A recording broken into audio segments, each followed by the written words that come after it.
It's the Locked On Podcast Network, your team every day. You are Locked On MLB, your daily MLB podcast. Part of the Locked On Podcast Network, your team every day. Hello, baseball fans. Welcome to Locked On MLB, part of the Locked On Podcast Network, where it's your team every day. This is the daily podcast. We talk about all of Major League Baseball. I'm your host, Paul Francis Sullivan. Please call me Sully. And as you can see me. This is what your pal Sully looks like, no matter what image you had in your mind when I was doing this podcast for several years and doing my old podcast, the Sully Baseball Daily Podcast. This is what I look like. And this is the beginning of Locked On MLB, the video edition. That's right. I'm still going to be doing the audio podcast. In fact, you're going to be hearing some pieces that are going to be eerily similar in your earbuds is what's going to appear here on YouTube. But we are going to be doing a video blog as well as your audio podcast. How about that? Did I use any of those terms correctly? I'm not sure, but I can tell you that this show is available on the free and easy-to-use Odyssey app. We're also available wherever you get your podcasts. And now we're available here on YouTube on the Locked On MLB YouTube channel. Be sure to follow us on Twitter at Locked On MLB Pods. I'm your pal Sully. You can find me at Sully Baseball on Twitter, Sully Baseball Podcast on Instagram. So this video podcast, the first one I'm doing here, is being dropped on the 10th day of August, 2021. We're going to be having some guests later on in the show. Basically, what we're going to do is this. I'm going to be putting the segments on the YouTube page, and then the whole show is going to be still available on wherever you get your podcast, however you've been listening to me. And if you want to see them in the individual chunks, great. If you want to hear it as a big, long show, great. Still in your earbuds. Notice how I said, if you want to hear big, long show, that's right. I just sounded like Frankenstein's monster. Hey, there's a Frankenstein monster being built in the National League right now, and that is the Los Angeles Dodgers, as they are taking bits of pieces of other championship teams and stitching them together in a incredible effort to repeat as World Series champs and to have their first normal World Series championship since 1965. Let me tell you what I mean by that. The Dodgers have won their last 3 World Series titles that they have won have been strange. They've been strange. Last year, the Dodgers were the best team in baseball. I don't think anyone could deny that. And they won the World Series, and they earned that World Series title by defeating Milwaukee, by defeating San Diego, albeit an injured San Diego team, by beating a very, very good Atlanta team that had a lead in Game 7 of the National Championship Series, and then beating the Tampa Bay Rays in a thrilling 6-game series, aided a little bit by some strange decisions by Kevin Cash, but they won it. But it was weird because it was a 60-game season. So there's a little part of it doesn't feel, look, they earned it, but it felt a little weird, didn't it?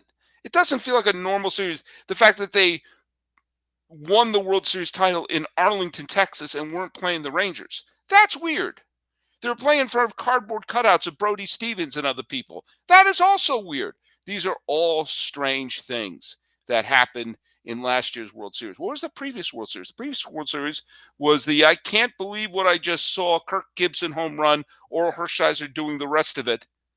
And that was, again, an earned World Series title. They defeated a New York Mets team that won over 100 games. They defeated an Oakland A's team that won 103, 104 games. Forgive me, I'm doing some of this from memory. And they did it with a team that was all banged up. At one point, they were starting Mike Davis at cleanup, and they had Mickey Hatcher at the number 2 hole. They hit 3 home runs that year.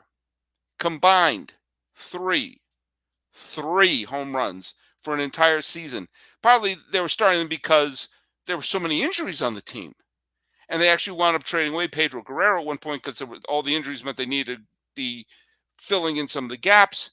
Gibson was out for the World Series, save for one at-bat, which I think he did his best in that at-bat. Now, of course, in the regular season, Mike Davis and Mickey Hatcher combined for 3 home runs. And in the World Series, they combined for 3 home runs. It was an unlikely team and filled with a lot of players who, they're a beloved Dodger team, but you don't really think of some of those players on the team as the great Dodgers of all time. I mentioned Mickey Hatcher and Mike Davis, Alfredo Griffin, Franklin Stubbs, John Shelby, John Tudor. This isn't exactly a lineup of Dodger legends who won. And the previous World Series they won was in 1981, the strike year. And again, that was a team filled with legendary players. But the fact of the matter is, the Cincinnati Reds won more games than the Dodgers that year. But because they split the season in 2, the Dodgers were in first place at the time of the strike. The Astros won the second half. The Reds won the most games in baseball. But because of the screwiness of the strike, they weren't allowed to play in the playoffs, and the Dodgers were. And you sort of look at that team and say, yeah, that was good, they won, but were they as good as the Reds? I don't know. So you have to go all the way back to 1965, when the Dodgers beat the Twins in 7 games. Was the last time the Dodgers won a normal World Series. And this great Dodger run that they've had, where they've won every single division title since 2013, and the new ownership has come in and changed the look and feel and dynamic of the team.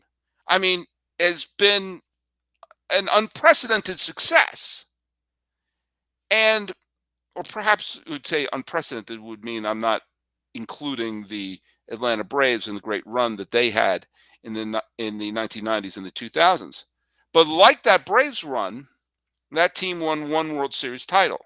And there was something strange about that Braves World Series title too, because that was in a lockout shortened season. And so the Dodgers don't want to have that stigma of, yeah, they had a great run of all these division titles, but they only won it once. Now, I'm sure there are many, many Cleveland fans who would love to have just won something once. But that's a different podcast altogether. The Dodgers really, really, and did I mention really, want to repeat as World Series title, as World Series champions? I think that's the correct way to put it. Video, hard to edit it out. And the Dodgers are pulling out all the strings with the Frankenstein Monster that is the 2021 squad. Yeah, they still have players like Mookie Betts that they've pillaged from the Red Sox.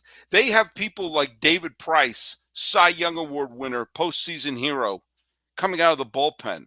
They've made the trade for Max Scherzer to essentially be their number 3 starter. They've gone on and, they've picked up the Trey Turners, the Albert Pujolses. This is cut and pasted from previous titles with some people who you think of as Dodgers, whether it's Ballinger, whether it's Turner. Yeah, I know Turner and Max Muncy came from other teams, but they became stars with the Dodgers. And Corey Seager's still on the team. We're going to see where everyone fits in together. And there is a sense that the Dodgers are pulling out all the stops and almost going overboard in terms of getting this repeat title. And going into this year, I said, if you listen to the podcast instead of just watching me, I said I would be stunned if the National League pennant did not come out of Southern California, as it looked like the Dodgers and the Padres were trying to reenact what the Red Sox and Yankees were doing in the early 2000s, which was the mighty Yankees were buying up all these stars, and the Red Sox said, we got to do the same thing. And it sort of created this little Cold War, which led to the greatest back-to-back ALCSs in baseball history, the 2003 and 2004 ALCS, which are tremendously exciting and everything. But the Dodgers and Padres have a similar relationship. The Dodgers have won a bunch. Padres have never won it, except for the Gary Coleman film, The Kid from Left Field. And it looked like this was going to be the year where either the Dodgers repeated or the Padres finally get in. And again, I went into this year saying, if a team other than those two go to the World Series, your pal Sully would be stunned. Well, guess what? As the Dodgers are continuing to grab players from other previous World Series titles, including Cole Hamels, who helped beat the Dodgers in the 2008 NLCS, where he was the MVP of that series in the World Series. It's not overkill. It's not overkill at all. And I'll tell you why.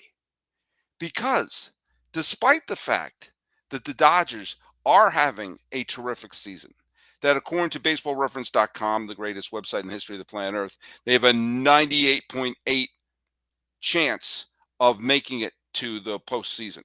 That not only are they having some tremendous years, including from the likes of Max Muncy, who is quietly having an MVP caliber season, and also Walker Buehler, who's filling in beautifully at the top of their rotation. The Dodgers are currently playing .598 baseball.